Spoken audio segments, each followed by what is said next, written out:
Yon, hello guys! So, ngayon naman, papakita ko sa inyo yung quick way. Pag nagsisave kayo ng time, paano kayo makakapag-farm. Kasi ako, marami akong account. Actually, ang account ko yata nasa 8 or 9.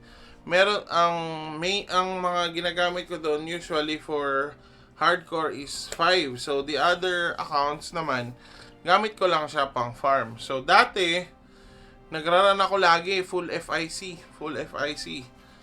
Medyo nakakapagod yun kasi kung 8 accounts ka, tapos na times mo sa 7 runs, 50 times ka mag-FIC, medyo nakakapagod siya. So, bakit ka nagraran lagi ng FIC? Kasi gusto mo makakuha ng dalawang bagay. Una, ordinary diamond kasi 3 gold pa isa niyan. Tapos ito, Essence of Life, 6.2 to 6.8 ang price niyan currently. So, yun ang mga need mo. Ito kasi, hindi na to, parang lugi ka pa sa seal stamp dito eh. So, pero pwede yan ipunin pagka may kailangan kayo potential. Punin mo lang. So, ayun. So, paano ba makakapag-farm ng mabilis? Pakita ko sa inyo, ito yung farmer ko na priest na ginagamit ko pang farm lang ng EOL. So, kita nyo, hindi siya geared. Tamang ano lang, plus 11 na epic lang na weapon, plus 10, plus 7, plus 7. Tapos, syempre, naka DPS build tayo. So, try natin ha. Pakita ko sa inyo ginagawa ko. So, ito, natututunan ko lang dito sa mga tropa. So, una, first step, syempre, punta kang Hermalte. Nasa Hermalte ka na. Siyempre, Hermalte, saan ka ba pupunta? Hindi sa, punta ka lang sa FIC. Mamadali ka lang guys ha. Kasi pag nag-run kayo ng 7 times ng nag-run kayo 7 times ng FIC. Tapos, tulad nito, walang invader. Tatanggalin ko yan lahat.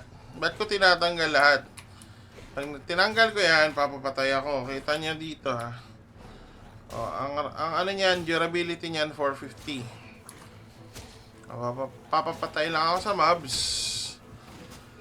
Okay, namatay. Pag namatay ka, punta ka ng town.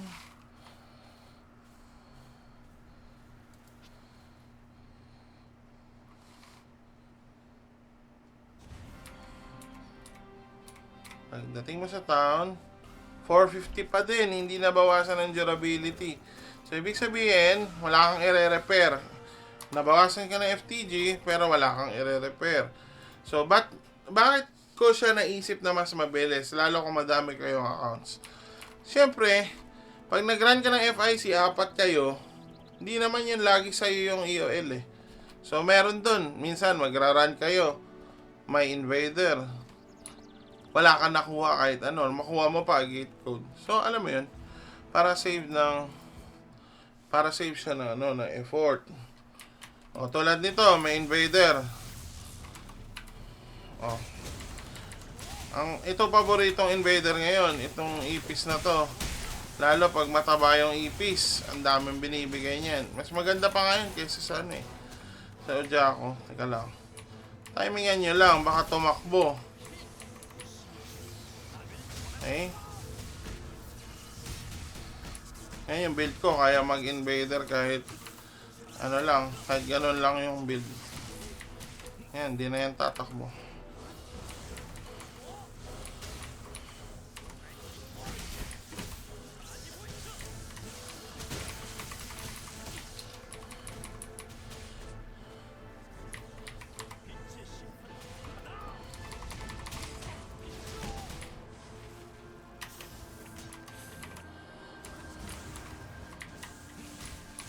Pero ingatan nyo pa rin guys ha, baka tumakbo eh. Okay, wag pa rin kayo magpapakampante.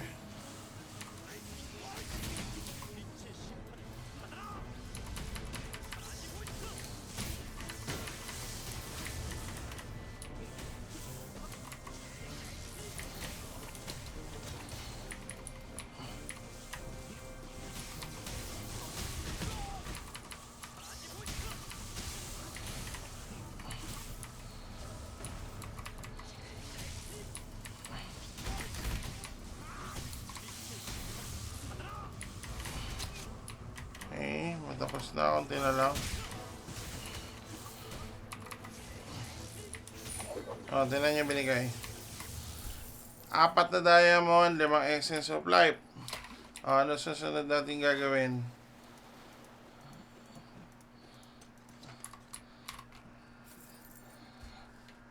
Tatapusin mo na to. Papapatay ka lang ulit. Okay.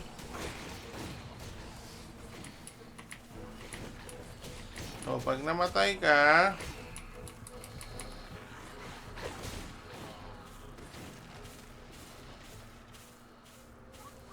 takang town.